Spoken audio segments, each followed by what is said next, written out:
I'm entering my 40th year, actually, this month in business. Never been a quitter, never shied away from tough situations. I think leadership, the cream always rises to the top. And I've always been someone who believes in the fact that if there's things we need to fix, we're going to fix them.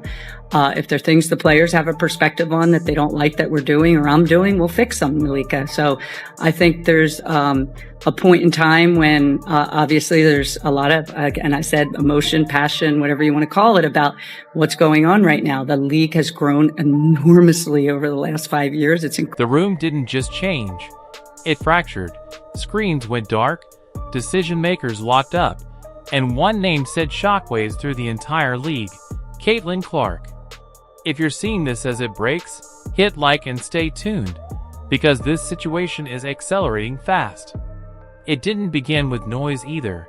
It started subtle, a quiet report, then another, then multiple insiders all echoing the same message behind closed doors. Pressure is now bearing down on the WNBA's highest offices like never before, and the timing couldn't be more explosive. This all collides at the exact moment Caitlin Clark's Nike partnership surges to a whole new tier, turning a simmering situation into a full-blown power shift. Pretty clear that we're misaligned currently on what our stakeholders want from officiating. We have heard loud and clear that we have not lived up to that needed alignment, and that attention and change is needed to serve the WNBA to the level of excellence that is not currently being met in the various stakeholders' eyes. There are no greater stakeholders than our players. Their voice is integral to the alignment that is required for good officiating, and we look forward to including their perspectives on how our staff can better serve the game moving forward. Not later, not weeks away. This is happening now, and that timing isn't random. It's a direct collision. While the league was still debating storylines, arguing presentation, and questioning influence, Nike had already made its move. No delays, no hesitation, no waiting for consensus. They committed fully. A fresh surge of Caitlin Clark branding floods the market, and the reaction is immediate. Sellouts, sharp spikes, worldwide momentum. These aren't quiet results. They're undeniable statements that expose every doubt left on the table. Inside league circles, insiders say the atmosphere flipped instantly. What once felt like control turned into urgency, and confidence gave way to visible panic. Do that as we get up to, the end of the season, and then into the end of this calendar year. So we'll dialogue with players. I mean, one-on-one relationships, groups of relationships. Players have reached out to me, obviously. So have a lot of people in the basketball ecosystem about all the momentum we have and how important it is to continue that momentum. And I think together we need to. What started as silence suddenly erupted into urgent backroom talks, because you can't minimize someone the world has already elevated. And that's when the pressure hit the ceiling. Whispers spread fast that Commissioner Kathy Engelbert's role was facing serious internal strain. Not a dramatic exit, not an official statement, but the kind of weight that settles in when the balance of power shifts and everyone understands why. Players are paying attention, sponsors are alert, fans are fully engaged, and Caitlin Clark remains calm and reserved because she doesn't need to speak.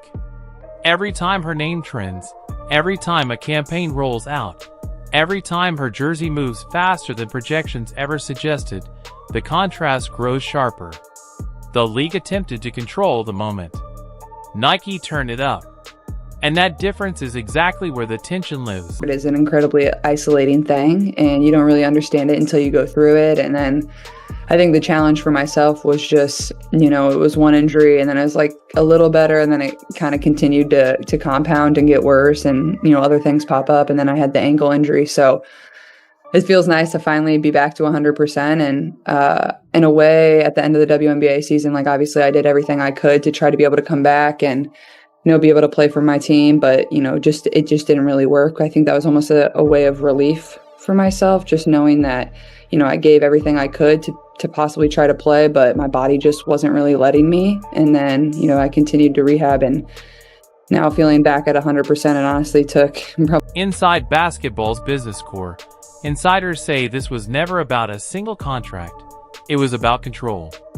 Who shapes the future, who capitalizes on momentum, and who misjudged the moment so badly there's no undo button. That's where things turned uncomfortable. Sources point to closed-door meetings, tense exchanges, and carefully chosen words like appreciation, platform, and timing drifting through the room, the kind of language that collapses when the data tells a louder truth. Because Caitlin Clark didn't just generate attention, she created leverage. And leverage rewrites power structures. Nike didn't simply reaffirm confidence, they escalated. Wider campaigns, deeper commitment, long-term vision, global reach. This wasn't speculation, it was a declaration. When the most influential brand in sports signals who truly matters, the entire ecosystem must adapt or crack. That's why this moment feels heavier than usual. Not chaotic, not flashy, just undeniable. Fans sensed it first as the tone shifted and conversations evolved. The question stopped being, "Is she the face?" and became, "Why was this ever resisted?" And that's exactly where pressure lands hardest. Because when momentum outruns leadership, accountability is never far behind. Angrily to tweets then Houston Rockets GM Daryl Morey supporting Hong Kong anti-government protesters in 2019. It says the WNBA has recently denied that its commissioner Kathy Engelbert will resign once a new CBA is reached. The threat of players striking to secure a better deal still remains. The possibility of both the NBA and WNBA playing games in China come as the former doubles down on its commitment to the country through a new multi-year partnership with the Chinese Basketball Association. This collaboration is a continuation of our long-term efforts to elevate the game of basketball in China at all levels. We look forward to strengthening our collective commitment to developing the next generation of NBA and WNBA players from China. Reports indicate Engelbert has been weighing next moves, and that wording carries weight. It's not a confirmation, but it's far from meaningless. That's the language of pressure closing in from every angle. Players, partners, public perception, all converging at once. And at the center of it all stands Caitlin Clark, not campaigning, not responding, not debating, just dominating the moment. Every era has a breaking point, a flash where resistance later looks absurd, and this feels like one of those shifts. Nike didn't worry about comfort levels. They focused on impact, and once that answer became undeniable, the foundation started to tremble. So no, this isn't simply about a commissioner, a deal, or even a single athlete. It's about what happens when the future shows up ahead of schedule, and the system isn't prepared to handle it.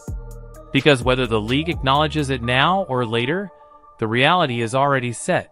Caitlin Clark isn't asking for room. She has it, she commands it, and we're watching the consequences play out in real time.